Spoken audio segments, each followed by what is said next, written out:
Take a neighborhood by neighborhood tour with me today and get the full inside scoop on the Meadows. Hey everyone, it's Alyson Wall, your real estate strategist and realtor for the South Denver area. The Meadows is the preeminent community in Castle Rock. It has over 1,000 acres of open space and dozens of miles of trails that weave through the community.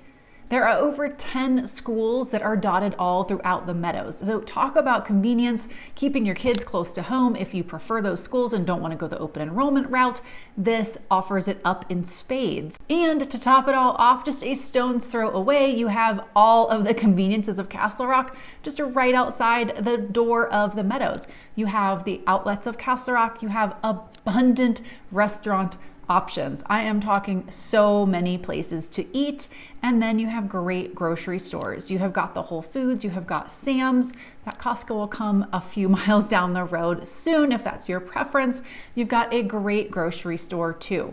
So everything about the Meadows lifestyle is a favorite. And the fact that the Meadows is on the north end of Castle Rock, cutting down some of that through town commute if you need to head north, adds on to all of its blue ribbon features. So join me today as we dive into all the sub neighborhoods of the Meadows, and I give you a quick but deep overview of all the different spots you could consider calling home. All right, so first up, we're gonna be looking at Azure in the Meadows. Now we are gonna be looking at this on Google Maps. I considered Google Earth, I've considered Google Maps, I considered the map that the Meadows puts out. After looking and trying, we are going to use Google Maps. I feel like it gives us the best control so that we're not overwhelmed with everything all on one map and a load of color. This way we can break it down and take it one by one. So first up, Azure in the Meadows. Now, this community is down here on the south end. It is a newer community. I had a client who built a beautiful home in here. However, this community is built by KB Homes, and KB is not really one of my favorite builders, and my client did have some challenges. So anytime I say KB, just let your antenna go up, whether it's here or anywhere else. Do some extra due diligence. Doesn't mean all the homes are going to be bad, but it's not my favorite builder. Now, these homes are low maintenance properties, so that is nice. That means they come and do some of the shoveling.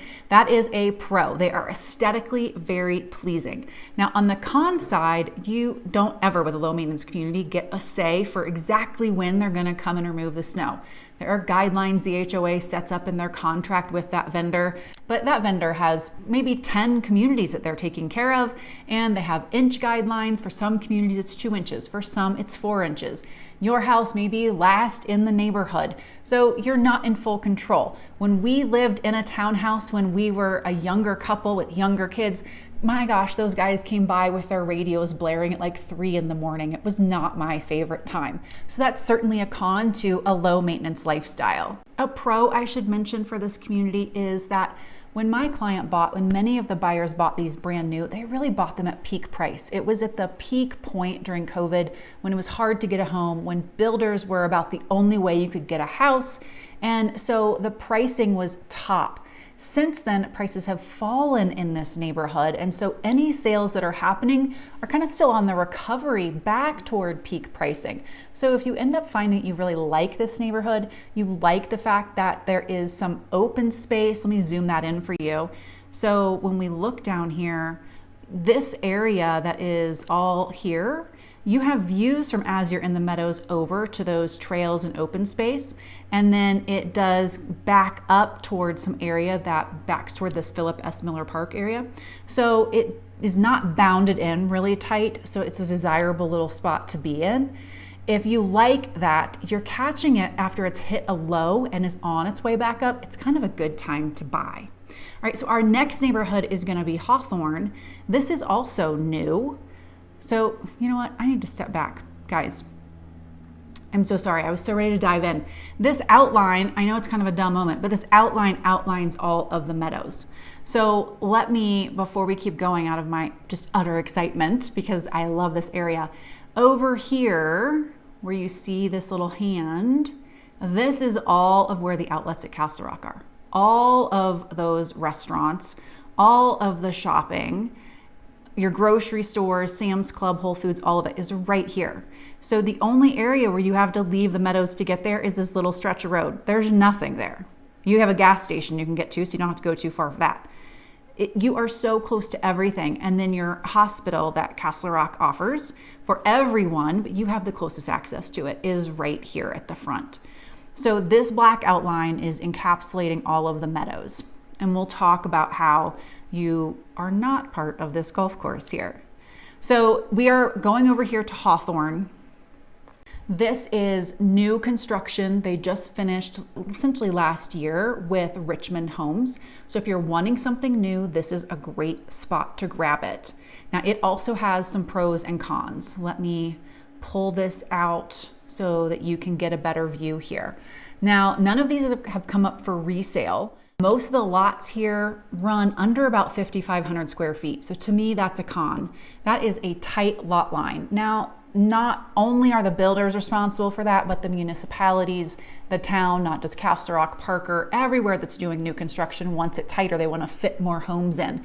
But 5,500 square feet is tiny, especially when we're looking at a single family home, and these are decent size. Now the plus is we've got some views. You're on this roundabout, which just is a pretty heavily trafficked one, so there's some road noise, but these homes, which you can't see on this map, are elevated.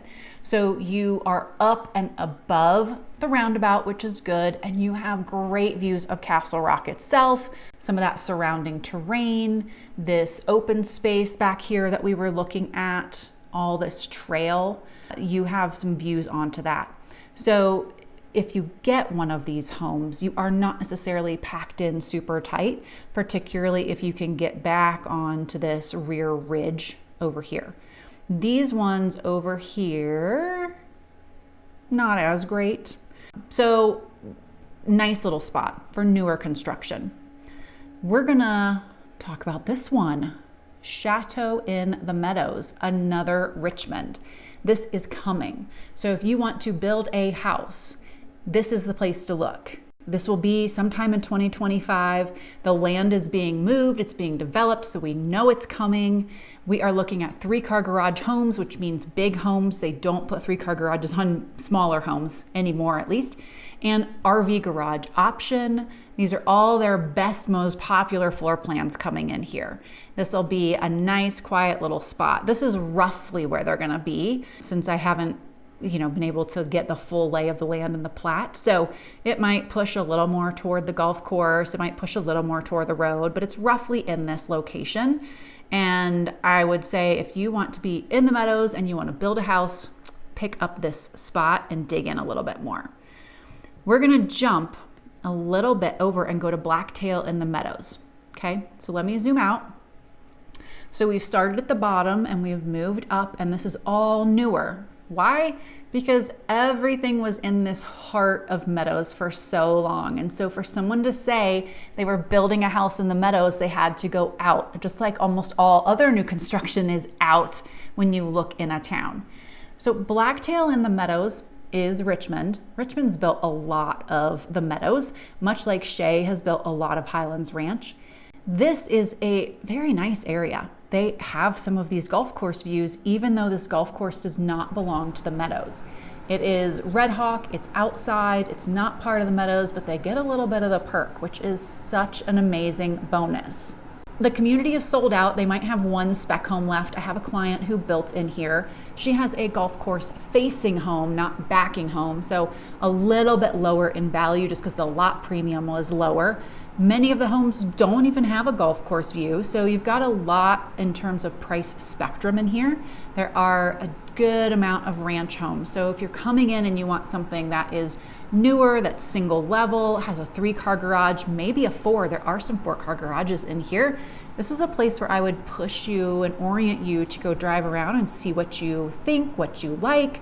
The golf course view option is lovely. The lots in here, that's one of the big pros, right? So we've got view corridor opportunity, we've got lot size opportunity, we've got ranch opportunity, we've got big garage opportunity, new construction opportunity. It's big pros on my list. The con, it's got some proximity to the train tracks. Let me zoom in for you and show you.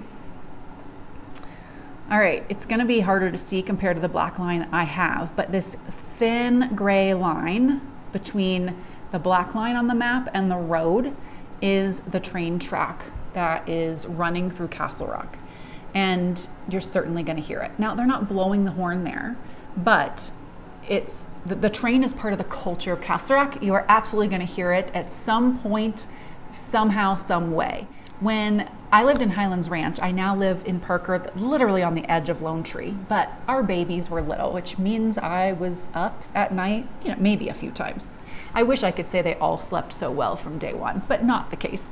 So when I was up with them, I could hear the train whistle blow. Let me show you the distance from where I was awake at night to where the train was.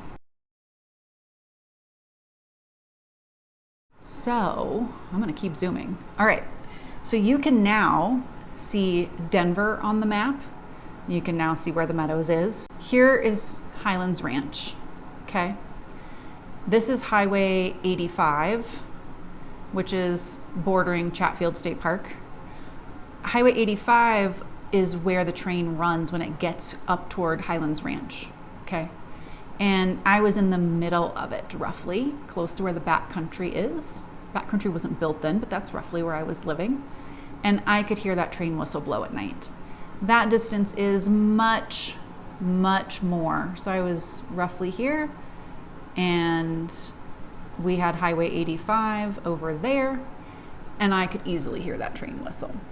So to think about how much closer in proximity this neighborhood is to the train track, and they do blow a whistle at some point along the corridor in Castle Rock, you're certainly going to hear it. So just be aware of that. All right, let's get back down. We are going to look at Plainsong now. Okay, I don't even know if you could see that little tiny neighborhood that just popped up on here. It's this sliver that is right above Blacktail at the Meadows. So this neighborhood is a mature neighborhood. It was established before Blacktail at the Meadows came in. Meritage Homes built this community. When we're driving through here, as you're seeing, you're going to see a lot more mature trees. So the mature trees are a lovely component. These homes have some character. The lot sizes aren't even bad in here, but the homes do look a little more close together. So there is a little bit of green space that you could find in the neighborhood. You'll find a couple pockets where there are no neighbors backing up to another house. So there are some spots where you can get a little bit of nice privacy in here. There is a road on the one end. You've got a road at the kind of entrance coming into the neighborhood as you move toward Blacktail at the Meadows. So with the neighborhood being skinny and long, there are some spots certainly where you're going to be backing up to a road. So this isn't the most quiet neighborhood in terms of hiding from road noise, but it's established and it's a quite nice spot to be.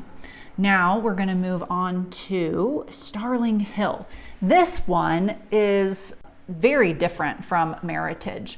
So this is Century Homes, certainly not one of my favorite builders. Now, the thing I want to say, we're going to talk about this again, homes built by builders that I don't like today. Years ago, pre-COVID certainly, and even before that, some of these builders built a lot differently. They built better. So I have different feelings about them, but if they're not great today, they generally are still not as good as some of the builders that are still good today. So this is a Century community. It is drastically different in size and spec from the Meritage homes. They're built a little bit different in year. These are actually newer, these Century homes, but they are 2-story, 2-car garage, no 3-car garage. So we see a smaller home, smaller footprint, tighter parking, and overall, just with them being smaller, we see a lot more turnover in here.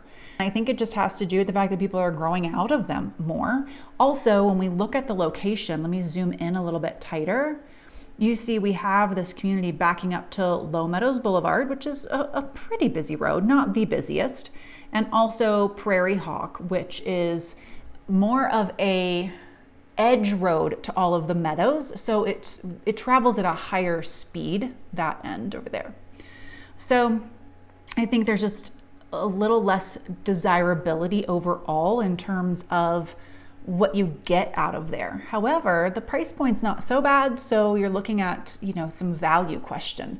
At that price point, do you want something newer, or do you want to look at some of the other homes we're going to see throughout this tour where you get, something different, maybe bigger, maybe older, but on open space? All right, let's go over to Gambel Oaks. I'm gonna have to zoom back for this one. This is a pretty good sized neighborhood. This is a Richmond home community. Pros in here, we've got a couple dozen ranches dotted all in among these 2-story homes. So just the fact that you have some ranch options, because they're not in every neighborhood, right? A fair amount of 3-car garage options, always a plus. There is a set of streets in here that have the walkout basements, so you do have that option. And the most expensive homes are gonna back up to the open space. You can see we've got some open space in here, down here, over here, and so that's always a premium. The thing is, the con is that you're not gonna find the combination of walkout basement, since those are interior lots, with open space. So if that's something you really desire, this is probably not the neighborhood for you to focus on, even though it's a really lovely spot to be. All right, clicking over to Sweetwood, surprise, surprise. This is also a Richmond's home neighborhood. They just really have done so much in this community. So there are 2 sizes of homes in here. That means 2 collections. They actually weren't built at the same time. One is a little newer than the other. So we've got the older collection built from 2007 to 2012, and we've got the newer collection that's built from like 2011 to 2015. So there is a gap in when those collections were built. Now, the lot sizes differ here too between the newer collection and the older collection. So these larger homes, this newer collection, they have larger lot sizes, like 8,000 square feet, which is really nice. Anything over 6,500 square feet, which is what I consider average when you're looking in like a Highlands Ranch, even the Meadows, when you push over that, you have what I would consider a very nice lot size. So we're looking at around 8,000 square feet in these larger homes. They have some open space to work with. So here I'll show you. Again, they have lots that back up toward the golf course. So there's some really premium locations to be had over here in Sweetwood. Now, we want to look over here at Leafdale. Leafdale is a Lennar community. It's one of the few times we've now jumped into a different builder.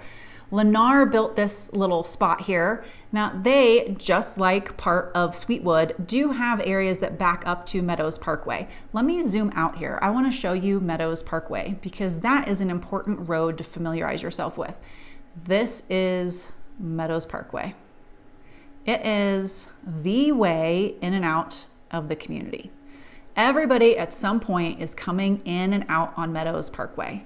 The closer you are to the entrance or exit point, the more traffic you're going to have, right? So if you're back here in the deep part, you're gonna have a bit less traffic going past your house if you're on the main road.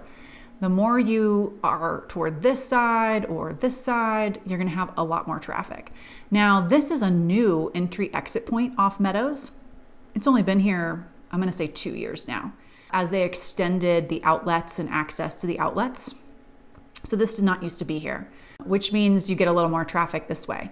But this part, as we zoom back into Sweetwood and we zoom back into Leafdale, there is a lot of traffic there. And that's important because aesthetically, this looks like, oh my gosh, look at all that open space.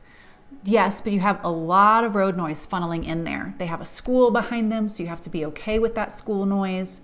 And these houses right here, they have a view corridor that takes them toward the mountains. They get a lot of showings when they come up for sale. I have been in them multiple times. They have sold multiple times. And you have to have a very high tolerance for road noise because there's actually a stoplight here. So it's a lot of stop and go traffic. But people who don't know or who come here and think they want to have a view think they can deal with that and tolerate that noise, and so some of those houses will turn over there. But the views are spectacular. You just have to deal with that noise. All right, we are going to move on from Leafdale and we're going to go to New Haven, and these are low maintenance communities. All right, here we are on a fresh map. Google Maps will not let me put more than 10 layers on a map while there are more than 10 neighborhoods in here. So we are on a fresh map. New Haven is adjacent to Leafdale, so we just left this little spot right here. New Haven has both single family homes and paired homes, but these are not a 55 plus community. That could be a pro for some of you. It could be a con for some of you. I think overall the freemium access to being able to have a low maintenance lifestyle and even a little closer to all the amenities of the outlets compared to where we were looking at the Azure community is a plus. These were built by Capital Pacific Homes. They were a very nice builder before they were bought out. Ultimately, they were bought out by a medium-sized company, and then Lennar came in and bought them out. So Capital Pacific no longer exists. There are 2 HOAs in here, and the prices differ vastly. And there is a kind of an HOA split going on. I was just talking with one of the agents who has a listing for sale in here.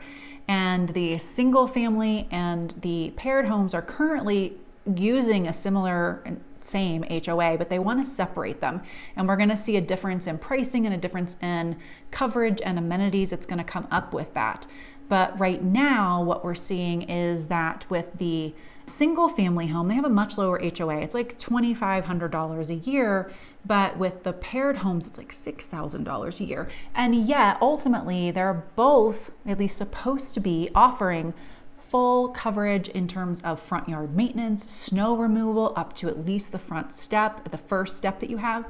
But as you'll see when you're watching some of this video footage that I've captured for you, when we see the single family home side, I was seeing entire driveways that still had snow on them.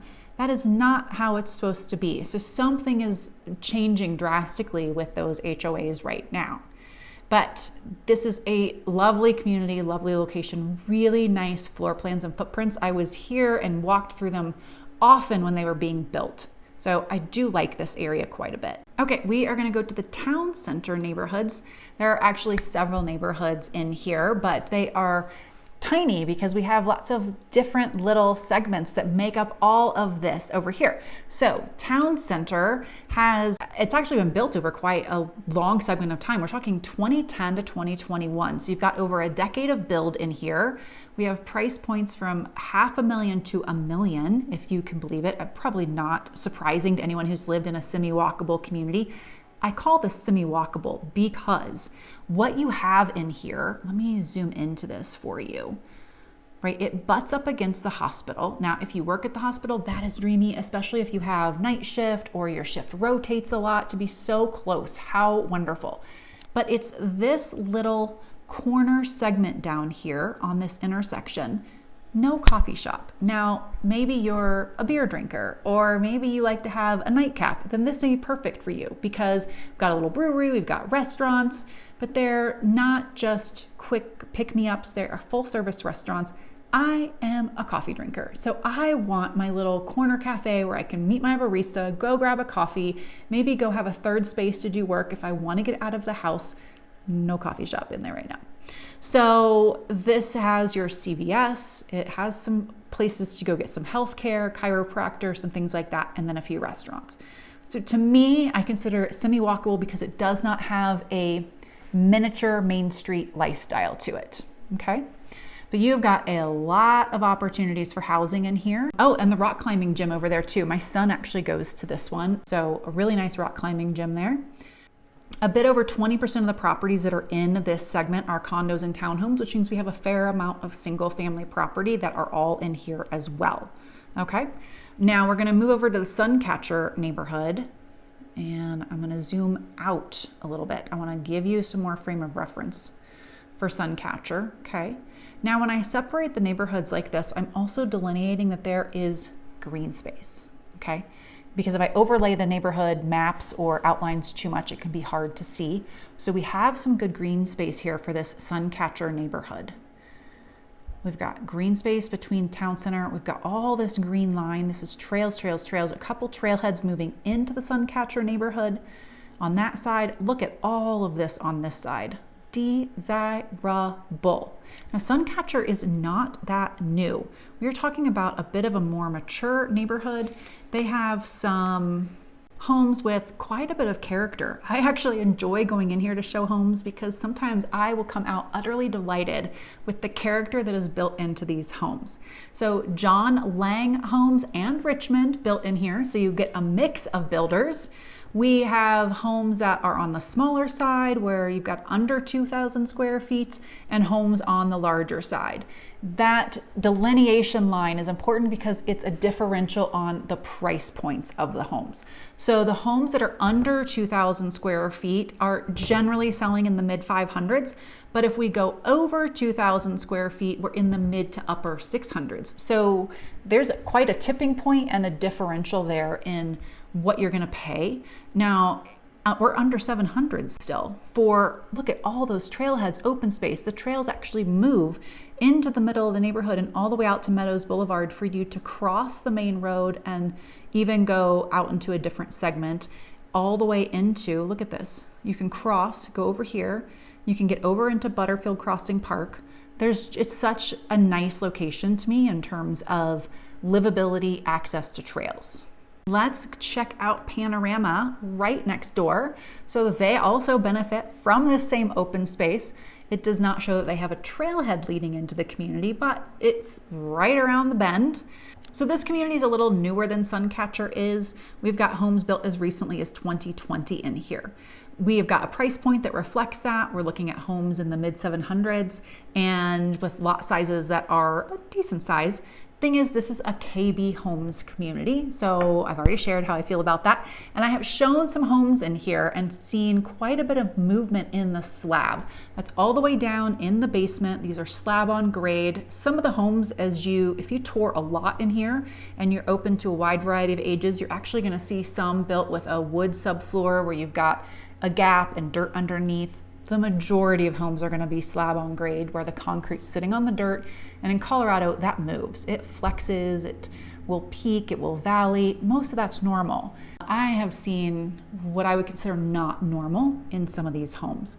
They are aesthetically very pretty. KB Homes is one of the few builders outside of Shea and Toll and the occasional Richmond, depending on price point, where you can go to the design center and select your finishes.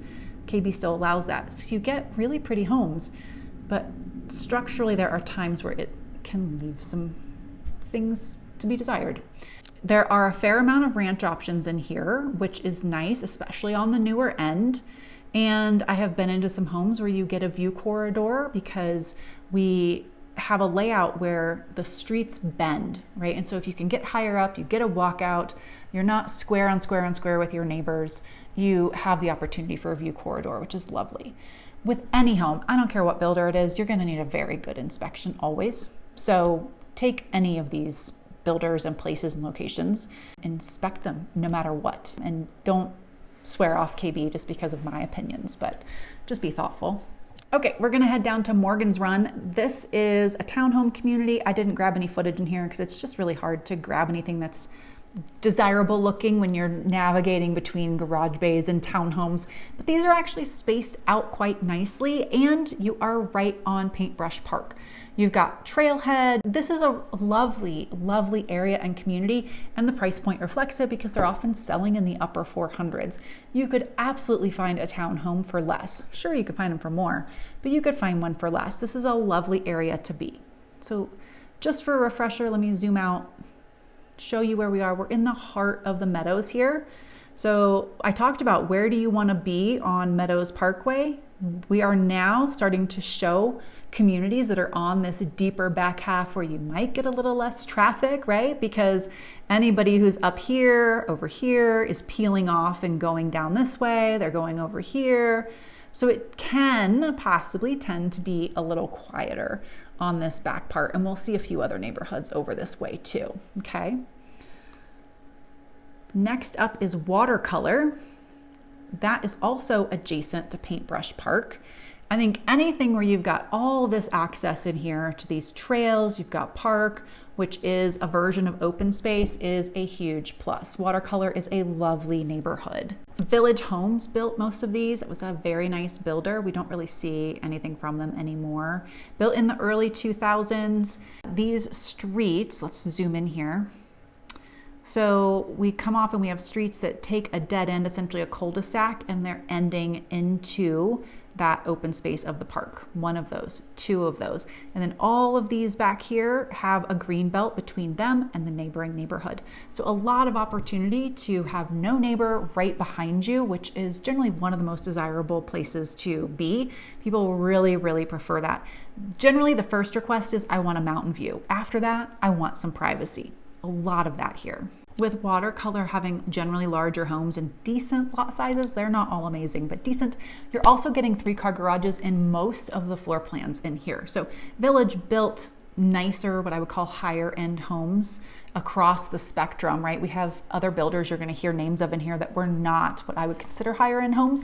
And so these 3-car garages are also another favorite feature. So this is a spot to look for those. Next up is Fuller Bluff. All right, let me zoom out so you guys can take a look at that one. That is below Watercolor, and Bluff in the name gives a hint. There is a bluff between the community and the Red Hawk Golf Course. So there's some beautiful rolling terrain over here. Now, with Fuller Bluff, you have 2 different price points. You've got a price point for the 2-car garage home, and you have a price point for the 3-car garage home. So there are a couple different collections, I guess you could call them, over here in this neighborhood.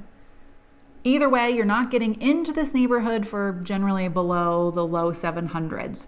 It's a very nice community to be in. Richmond homes built in here. There's a handful of walkout basements, but you're going to see more in-ground basements in here. The pros, the 3-car garage homes have generally really good sized lots. We're talking 8,000 square feet, maybe a tick bigger. The cons, if you can call it that, since these homes are still highly desirable, is that the 2-car garage homes are on the smaller lots, they're interior. You're not going to be able to go with a lower price point and have those kind of exterior open space lots. Also, let me zoom in a little bit more.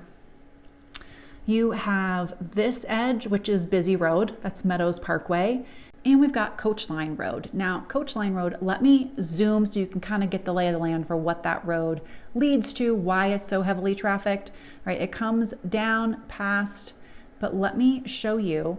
We follow this, it goes to this roundabout right down here where the black line kind of intersects.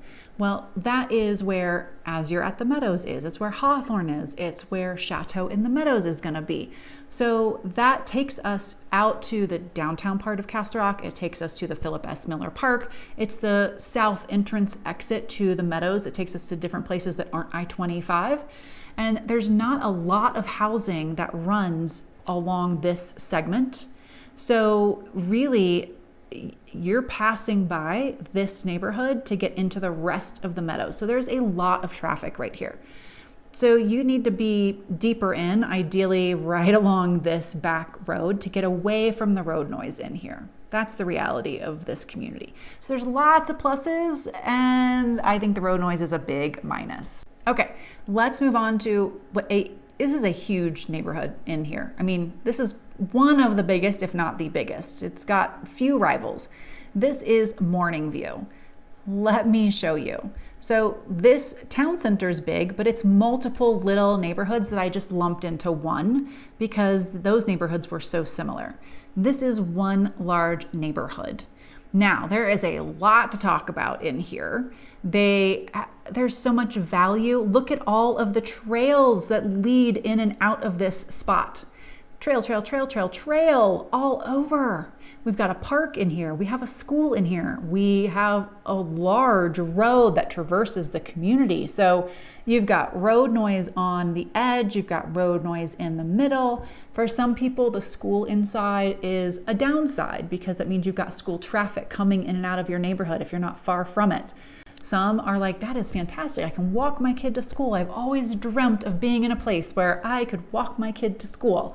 So whether that's a pro or a con for you, I don't know.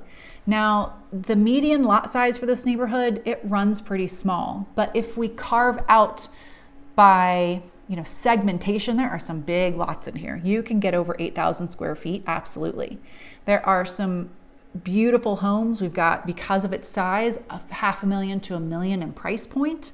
So there's really something for everyone. Several builders in here.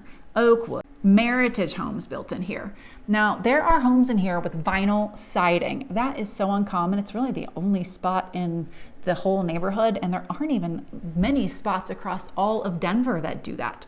So I will say that if you were to have the exact same home that had fiberboard, like a James Hardie siding, and everything else was the same, you're going to pay more for the home that has the Hardie board cement fiber siding to it.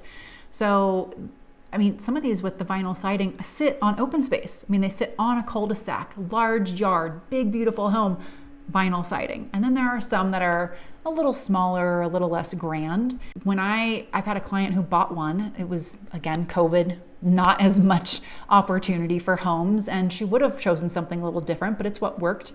And when she bought it, it was less than other homes. And when she sold it, it was less than other homes. And so I think just take some of those things into consideration, not just size and location, but condition or the specs of the house.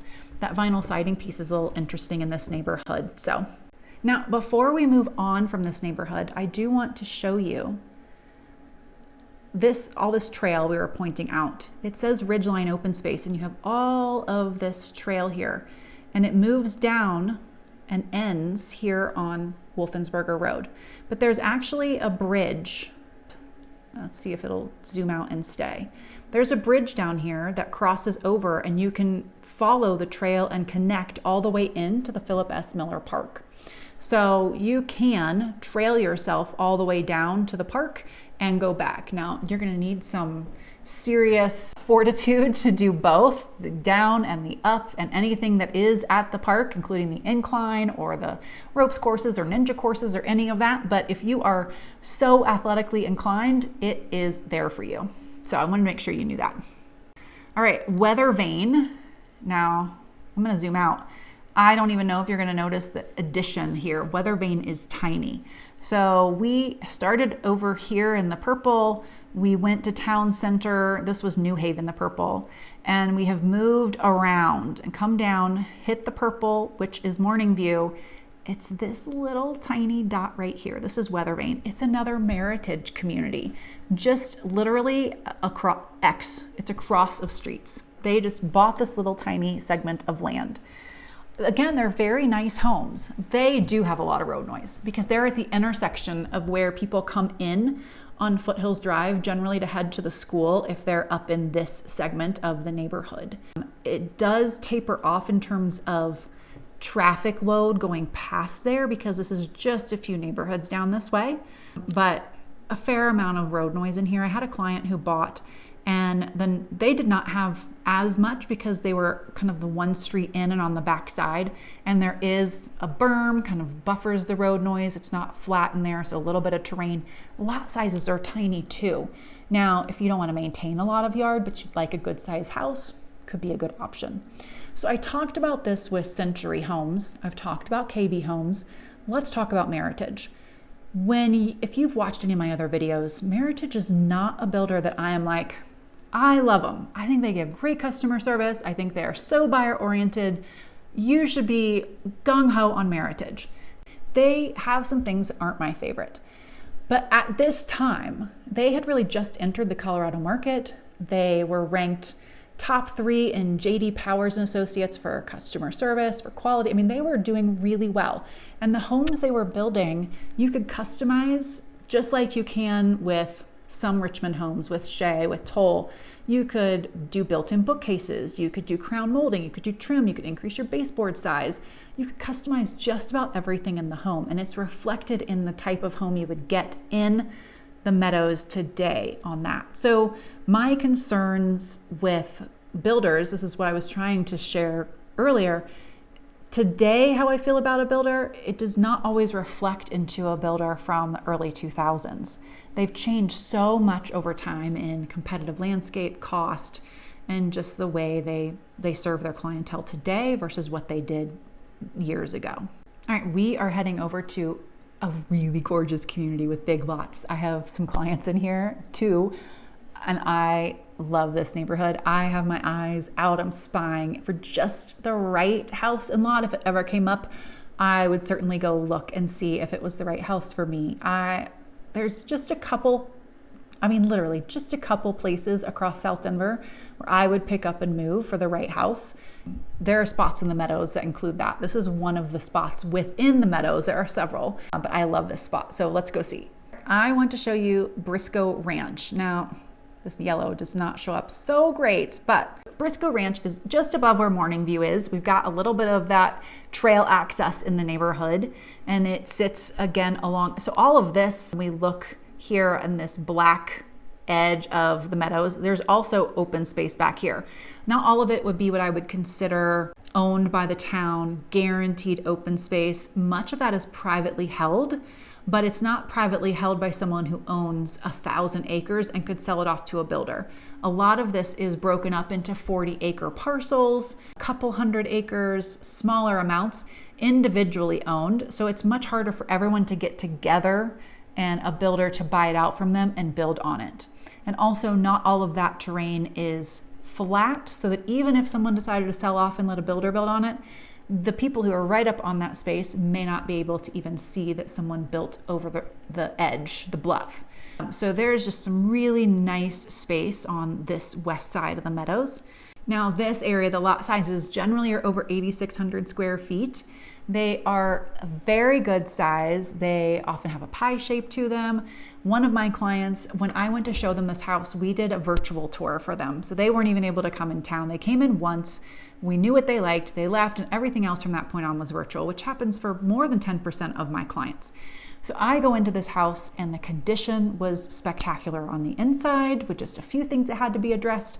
But the lot on the exterior, I wasn't sure when I saw it from inside the house because it was like this.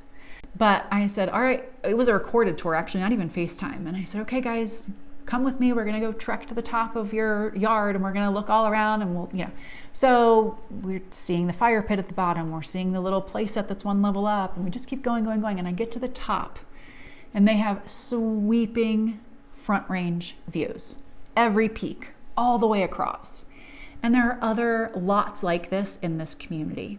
There are lots that back to the 40 acres. There are lots that have walkouts with sweeping views from their deck. I mean, everybody has something different. My other clients who bought in here, they wanted to get a lot of home for a really good deal. And we found one where someone did so much bad DIY work. I mean, so much. And so we got a really good deal on the home, and they have this expansive large yard where they'll be able to create great spaces for their kids to play. And then they have mountain views out the front. So when they're looking out their windows and enjoying bedrooms in the front of the house, they have views. So I really enjoy Briscoe Ranch. Home prices, you're generally not getting in here for under 800. Our fixer house we were, but that's really rare, and they go up from there, let me tell you. So great community. Feathergrass sits just above that. A couple different builders in here. We have some production builders and we have a semi-custom. So Joyce Homes is our semi-custom builder. Ingle Homes and Capital Pacific are our production builders. Now there's differences in size too. Ingle and Capital Pacific are a little bit smaller. Joyce is a little bit bigger. The lot sizes for production are smaller. The lot sizes for the semi-custom are bigger. All that makes sense. And the semi-custom builder got the more premium lots. They border the open space. Doesn't mean there is no greenbelt option, no, I wouldn't quite call it open space, but no options for no neighbor behind in the production homes, but everything that is truly premium went to the semi-custom builder. So you're seeing here, I've got footage for you here of the semi-custom and the production. The semi-custom builder, their style, their aesthetic is, you will know it. Once you've seen it once, you know it. There are spires and it's ironwork on the front, a lot of stucco, very unique. The interior, some people have a hard time with some of the layouts and some of them are perfect. So there's some love, there's some hate. This builder also built in Highlands Ranch in a few spots. So if you like it, but say I don't want to be that far, we can find some Highlands Ranch options. Joyce Homes has built up until today, even out in Elizabeth, Colorado, but they are really winding down their new construction. I've reached out to them to ask questions for clients, and they don't talk to agents. They have an agent who facilitates, but they're not building anymore. They don't buy new land.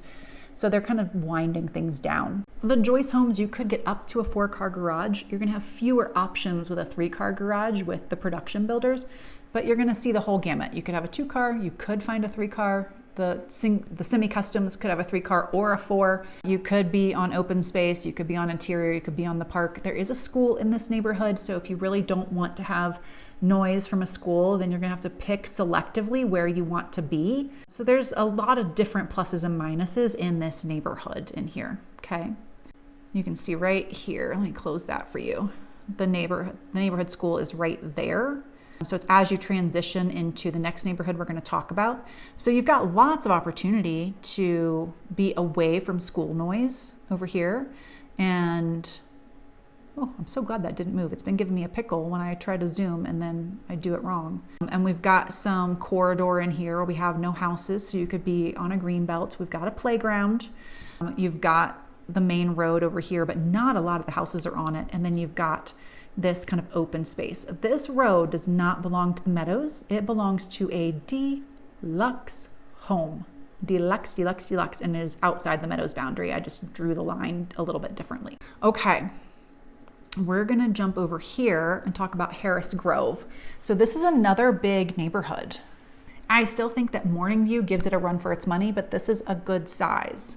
Lennar, Richmond, Ingle homes all built in here. What's cool about this is the lot sizes are pretty good. We're talking 0.14 acres for homes that aren't massive. So you're getting a decent sized home with a fair amount of elbow room.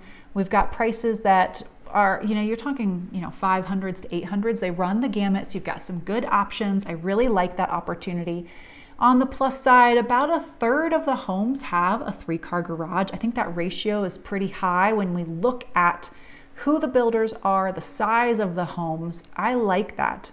And then we've got a decent amount of that versus what we see in other sub-neighborhoods and a high proportion of ranch homes in here. So that's not what you find in every neighborhood. So if you're looking for single level, I think we have a fair amount of that here to consider. On the con side, take a look at where it is. Not a lot of open space, bounded entirely by major roads. So you're gonna have to search out your trails, you're gonna have to cross the roads to get to a park or open space.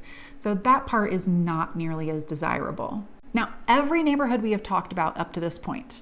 So let's close that out. So starting down here at the bottom, moving up to this new construction, jumping over to Blacktail at the Meadows, looping around to cover the majority of this heart of the Meadows, coming over here, all of this down here, right?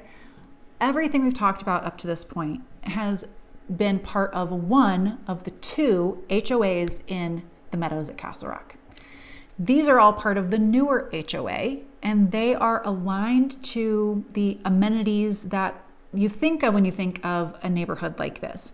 When you think of Highlands Ranch and all of those rec centers and all of those pools and all of those perks, well, the Meadows does not quite catch up. There's nothing like Highlands Ranch, let's be real. But they have the pool house, all of those kind of features that you're looking for. So the Grange, let's see if it'll pop up on here. I don't know if it, yeah, okay. It's not on here, but the Taft house is the pool house. It's closed. It's been closed for a few years. It had a leak, it had some stuff going on, and they haven't been able to fix it. They haven't put enough budget toward it. So that is part of the HOA amenities, and they have cut down dues from my understanding. I've been looking online and talking with folks, and so there's been a reduction for what the cost would be because it's not been up and running or been fixed. But right next to it is where the pool is. So this is HOA only. You have your card, you swipe in, you swipe out, and it's included. For the rest of these neighborhoods, except for one neighborhood I'm going to show you, they all feed to the town pool that's in Butterfield Park, okay? That is right here. So we're going to be looking at older communities. A lot of them are going to be built around or before the 90s, maybe in late 90s, might tip over into the 2000s. But in here, the town runs this. They run sport courts, they run the pool. To get in, you need to buy a pass. You may have to reserve a spot depending on how busy it is. But the HOA dues are less in this older side of the neighborhood. So it's something to keep in mind if when you're looking at a neighborhood, you're looking at an HOA, you're looking at a community, the pool piece, the access, the people you're going to connect with, the parts, pieces, and parcels of an HOA are really important to you. If you want to have the pass and always be able to get in, and you don't want someone telling you that you need to buy tickets or reserve a spot or any of that, then you're going to want to be in all the neighborhoods we just talked about. If you just want to have a pool, then it's not going to matter. You're going to have a pool either way. And if your kids go to the neighborhood schools, or you opt into a charter school and you make friends on the other side, have them invite you. It's fine. I just want you to know the difference. Okay, let's jump into another neighborhood that I absolutely love. I love it for views, for space, for types of homes, and it is called Soaring Eagle. All right, now we would have gone up to Soaring Eagle and then over to Harris Grove, but I had to switch the path a little bit for the HOA conversation. So Soaring Eagle belongs into the older HOA, really spectacular community. These homes have the largest acreage on the median for the entire neighborhood, 0.4 acres. The homes are anywhere from custom to semi-custom to production, built over quite a long time. We've got 1995 to 2008, and in fact, there is a brand new construction home in here now. I had a client who toured it multiple times. We even put an offer on it. The builder declined our offer, and now their list price is well below what our offer was. So that's a shame. But it has amazing views. It is a nice home, but still not sold. You will see large garages. You'll see a lot of different terrain in here. So the nice thing about Soaring Eagle, there is, as just like we talked about on all of this, on Briscoe Ranch, on Feathergrass, for Soaring Eagle, the homes on the back butt up against large acreage. They have a little bit of a berm to them. Most of these do. So they're not just looking at flat land as far as the eye can see. So actually the homes across the street, one street up, sometimes get a better view because it kind of goes like this and then it goes like this. So the worst houses in Soaring Eagle would be these, Elk Run Drive. It's actually the least desirable because it butts up against Foothills Drive, which you can't see, but it's between these two. So it has road noise that echoes and bounces off the houses between, and they have no view. So of all the roads in here, I would say you don't want to be on that one. But much of what else is in here, even coming in Soaring Eagle Lane, just gorgeous and really neat homes. Not a lot of cookie cutter options. So love this spot.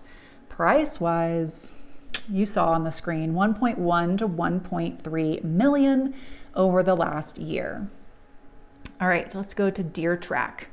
So we are getting into older, smaller homes, and the price points are going to reflect it. But I don't think it means that we don't have nice homes. In fact, some of these are really nice homes. It's just if they haven't been updated, you need to put in the work. But some of them, the character, the structure, we've got some really good options coming up ahead. And all of this, we're talking about acreage, 40 acre lots on the minimum. Some of this is Waverton Ranch is a really large segment of open space. So your opportunity to have undisturbed views for a long time, I'll never say forever, but for a long time, really good. So Deer Track, this neighborhood was built by Ingle Homes. You can see as we're getting older, we're kind of getting out of the Richmond built part of the neighborhood. Not good nor bad, it's just Richmond has done so much work in here. Ingle built a lot in the kind of older to mid era. So Ingle Homes, the cons of Deer Track, there are larger roads on three sides of the neighborhood. So it can make for some road noise, right? We've got Butterfield Crossing Road, that's a substantial road. We've got the Meadows Boulevard and Cherokee Lane. Doesn't seem like it's a big road, but here's the thing, there's a big church back here. So even on the weekends, it's gonna get traffic, and it's traveled a decent amount to get in and out of Soaring Eagle. People come up foothills and get out this way. So if your house is right here, you're getting traffic, and there's a stoplight here. So it's stop and go, stop and go. I had some folks that looked at a house here because they were like, oh, it's on green space, because there's no house right up on the corner. Oh, they hated the road noise. They thought the house was pretty nice, but they were like, I could never sit on my back deck and have coffee read the paper. It's just too much.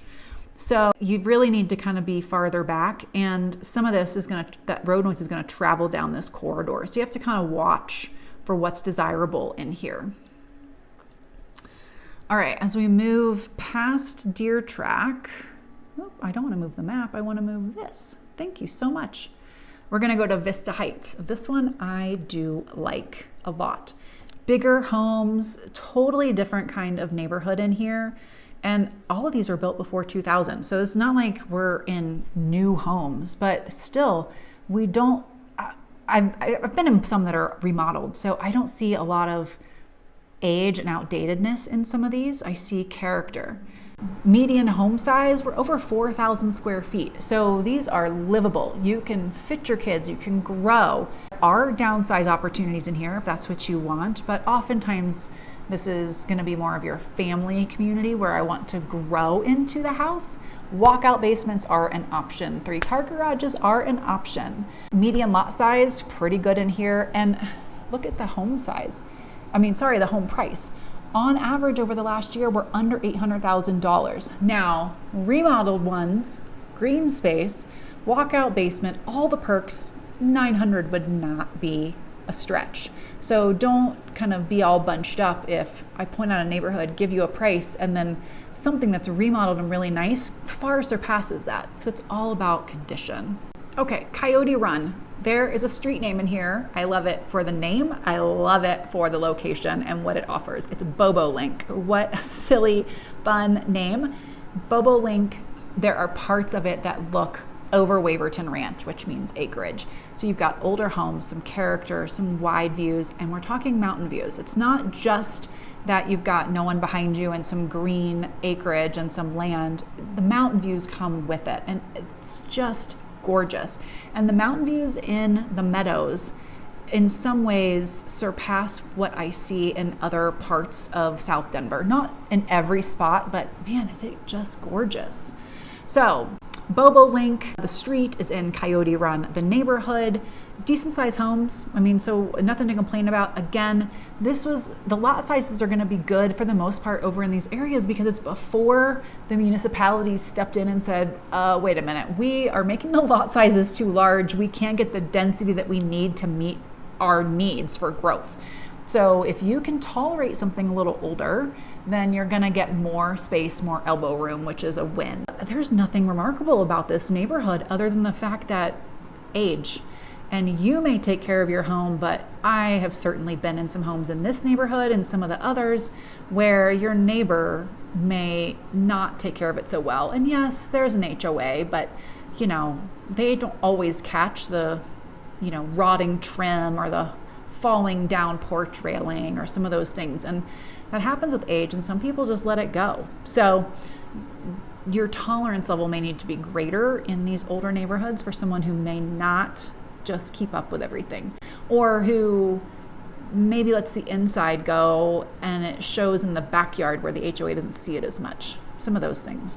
All right, Aspen Trail. This purple little enclave here, they don't have a lot of open space, as you can tell. Now, what they do have is that they are next to the park, okay? So that is a plus, right? Anything where you don't have a neighbor behind you or access to the park. We've got a trailhead that comes in and out that takes you into the park, that connects you to other places. That I love. The thing is, if you can, there, my little hand popped up.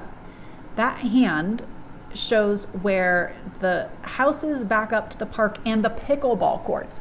And the town has built like a dozen pickleball courts, and they are lit, and they stay lit until 9 o'clock at night when needed. I would highly recommend you do not buy a house right in that little segment, even though it backs to no neighbor. The thwack and the thump and the noise of pickleball courts that can be lit until late at night, not desirable for resale for most people. So this has some challenges to it. And of course, there were not pickleball courts forever ago when Butterfield Park went in, okay?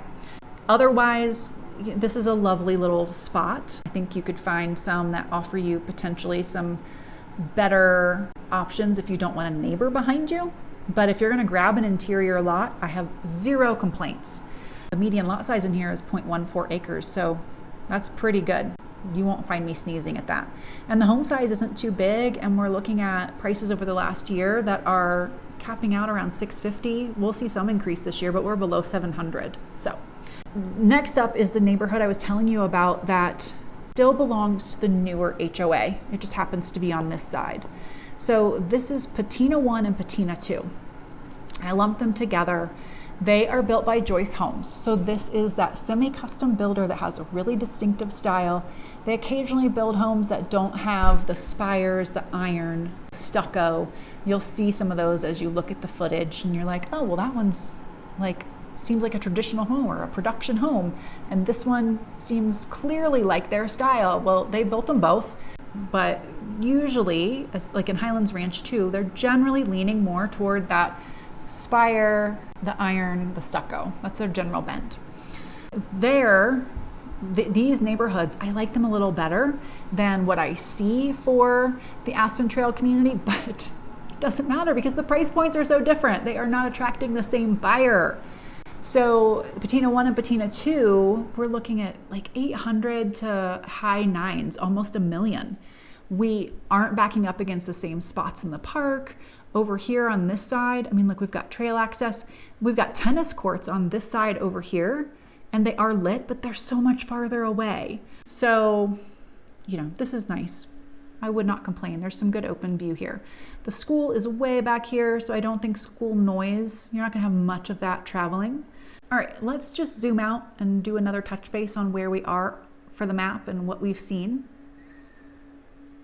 All right, as you can tell, we're circling around north. We're gonna finish the north side of the neighborhood, right? So we started with Briscoe Ranch. We moved up here, we came to Harris Grove, and then went back over to Soaring Eagle because I wanted to separate the HOAs, and we're working our way around. We just did Patina 2 down here, which also falls into that newer HOA. This is, again, we're at Meadows Boulevard, which is that busy road. It's the one loop all the way through the community. So Patina 1 and 2 are right on Meadows Boulevard. So if you're, close, your first two streets, you're gonna get a lot of road noise there. With all of the houses, if you can be farther back off the road, please do.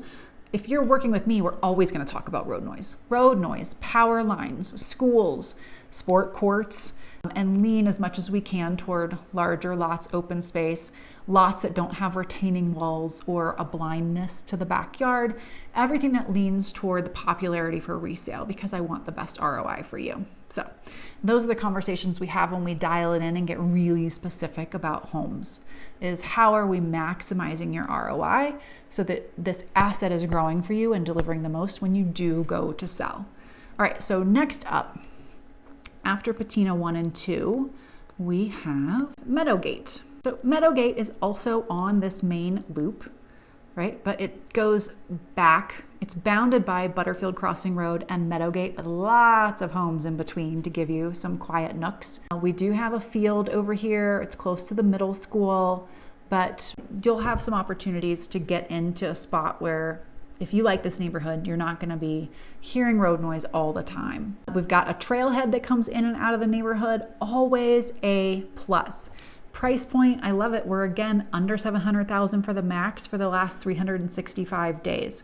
So that is, to me, it's a value point. Now this community is giving you smaller lot size. So if you like that price point, but you want a larger lot, we could certainly find some different places across the Meadows, particularly in this more original side where you could get a little bit larger lot. This area also, about a third of the houses over here are split level, multi-level. They are not just single story or two story. And they were built by a lot of different builders. So it's not like you're gonna be able to go into one and know what the next street over looks like. We have Lion Homes, Park Homes, KDB, not KB, KDB Homes, Richmond Homes built in here, and US Home Core. So with 5 different builders across this segment, it's like, who knows? You're rolling the dice. If you see 5 different homes, they could be 5 different builders. But the multi-level, split level thing, here's what to know. If you're from out east, when you hear split level, many people immediately go to, that's my front door. You come in your front door and you have to make a decision. Am I going up or down? That's not most of these homes. Generally, you come in And maybe right about the kitchen, you go upstairs to the bedrooms and you go to a sunken living room. Another option is that the house feels like a traditional 2-story, but you have steps layered all throughout the main level so that it's not just easy. And someone who had trouble walking, it would not be a welcoming house for them because they would have to go down a level to get to a living room, up 2 steps to get to a kitchen, down a step or 2 to get to maybe a sunken family room. But you're gonna go upstairs to go to the bedrooms, and you're gonna go downstairs to go to the basement. So if you don't mind any of that, if you maybe like a little bit of delineation of space, maybe that's gonna be great for you. But I want you to understand here what split level, multi-level can mean. People just kind of pick one. If there's any number of steps that aren't just up or down, they'll just pick a name and give it to it. But a third of the homes in this neighborhood are assigned something that's not 1-story or 2-story, okay? Now, the next neighborhood is High Prairie. So we're coming up on this back corridor here. High Prairie, my very first home that I listed and sold was in here. Really cute home, needed a little work too. The owners didn't know how to keep up with some things. The downside we were worried about that didn't impact this house was, just like Blacktail and the Meadows, the proximity to the train tracks. So some of these houses do have some proximity to the train tracks that can be distracting, could be a challenge because of, let me zoom out here. I'm gonna pull it down this way on purpose. Because of where this part of the Meadows neighborhood is relative to, see how there's nothing back here. We get to Sedalia, and if you've ever driven back this way, there can be a little bit of industrial along this segment. So sometimes the trains want to stop and they will idle, or they'll just hang out for a couple days. Well, that idling, it can be heard, sometimes felt, but it can be heard. So owners, they don't like it, and they'll call the train company, they'll let them know.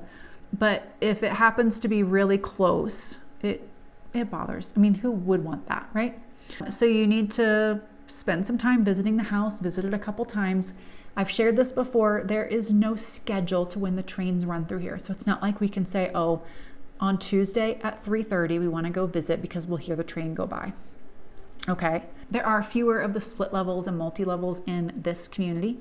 There are a lot of homes where the subfloor is wood, so it's not slab on grade. If you want to finish the basement, if you want to do upgrades, that can be a plus. It's really easy to have someone go in that crawl space, move plumbing around, make any changes, to inspect the plumbing. It's really nice sometimes to have that option. A lot of times builders did that, and they'll even still do it today occasionally when there was a lot of moving soil. They did that to preserve the structure of the house, because if the dirt could move underneath but not push up on the slab, you wouldn't have heaving. You could have a flat floor in your basement. It wouldn't put pressure on any of the structure above and cause cracking, moving, etc. in the house up above. So it's not a bad thing, it's just a different thing, and you need to know what it's there for, why, and how to check underneath. If you smell something funny, so I want you to go underneath that part of your house and look for leaks in your plumbing that's running underneath, things of that nature. All right, the next one up, Mountain View. This one, we are looking with a lot size, it's in the 6,600 square foot range, so not bad at all. Again, we're under $700,000 for a price point over the last year. Richmond built in here. So we have Richmond again. We have a company called Castle Rock Homes. Very unique name, right? And these are mostly 2-story homes. We don't have a lot of ranches or split levels. Very nice. You're just a traditional 2-story house in here. Almost all of these homes, by the way, 2-car garages. These are smaller homes. People weren't asking for 3-car garages very much back then. And the smaller garage size is something to take note of. In just about every neighborhood, I think you've probably noticed that there are cars, trucks parked on the street. The bigger the truck, the bigger the odds it's going to be parked on the street. But as we've gotten into these older neighborhoods, there are more vehicles parked on the street. Several reasons. The houses tend to be smaller, people have more things, they don't want to pay for a storage unit, garages become storage units. There may be more people living in the home that share vehicles, share living together, more adults that have jobs, that have cars. There could be 3 cars, and so 1 or 2 are on the street. But it also can just be vehicle size.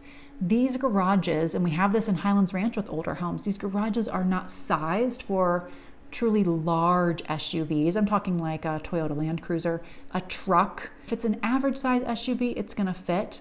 If you have something that maybe is Toyota Highlander, Acura MDX, Kia Telluride, something of that nature, that will fit, but it may not fit with another car in the garage. So we end up seeing a lot more street parking with these. Also the depth of the garage. I had a client, not in the Meadows, but I had a client who bought a home in Lone Tree. The husband measured the garage. I think he was just doing a lot quickly. And they were like, oh, this garage fits, it'll work fine. The wife had purchased a brand new F-150 and loved her truck. They had dogs and she liked it. When they got here, the F-150 didn't fit. So they sold it. They weren't gonna park it outside. They were, in their late 50s, and they wanted to always be out of the snow. They wanted ease. I mean, to have a car out in the winter in Colorado is not easy. So they sold that brand new F-150 and bought a different car. A couple years later, they moved and they immediately went back and bought a brand new F-150 again because they love them so much. So if you have certain vehicles, you're going to want to measure the garage or know that you're going to be parking outside for certain ones. The other thing to see, all throughout these older neighborhoods, the roads were wider. So we have larger lots, we have wider roads. They can accommodate more of this parking on the streets. The newer we get, the more narrow the roads. They are just packing in more and more housing. And so if you have 2 cars parked on the road, you're navigating 1 car at a time to get through there. And that's just an aesthetics thing. It's not a lack of functionality. Just things to consider about what you may like or not like about the neighborhoods, the age, etc. Of course, the mature trees, I'm assuming you're seeing that. It's winter. It has snowed and been cold here and the snow is not melting. That's so rare. It typically melts in about 36 hours with all this freezing temps that we've had and me wanting to always get fresh footage for you. And it's fine for you to see what it's like when the snow doesn't melt. You're not seeing trees in full bloom and what mature versus immature looks like it will in the summertime. So last neighborhood, or close to last, we have Alpine Ridge over here. So Alpine Ridge, these lot sizes, big. We are 0.22 acres. This is big time to be in an older neighborhood. This was probably the deluxe acreage neighborhood when they were building because you're over 0.2 acres and that's for the median. Home size, not even that big, 2,600 square feet for a median home size. So you're getting a modest size home on a lot of acreage, not acreage, but a lot of lot. That's what I didn't want to say, but I'm just going to say it. And price over the last year, they're under $650. Why? Well, some of the layouts, they're a little odd. There's one of the layouts, you have the bedroom, like the primary bedroom, and then they put in a pony wall where you would put your headboard, and then they have stairs, and behind it they have a little loft. It's almost like an office. You couldn't fit much more than a dining table in that space. I think that's a funky layout. But overall, these are really nice houses. You have walkout basement potential. You're overlooking the Waverton Ranch, big space behind you that's open. And you can have all of that. Almost everything in this older section, I gave you an opportunity to have open space, decent sized lots, and under $700,000. So it's pretty rare for me to give you opportunities like that when I tell you that a starter home for most people is $750. Are you gonna have to put work in? Is it gonna meet your aesthetic? Or is it gonna have laminate countertops? Is it maybe gonna have wallpaper borders? Yeah. Are you gonna have to put money in? Most likely. But what you get for location is really fantastic. So all that, I hope you enjoyed our deep dive tour across the Meadows. If you want to talk more about any of these neighborhoods, if you want to compare HOA to HOA, Idlewild and Parker, Highlands Ranch, which is just an HOA, the Meadows, any others, please reach out. Let's chat about where you want to be, why you want to be there, and what works best for you. I would love to connect, and I will see y'all next week.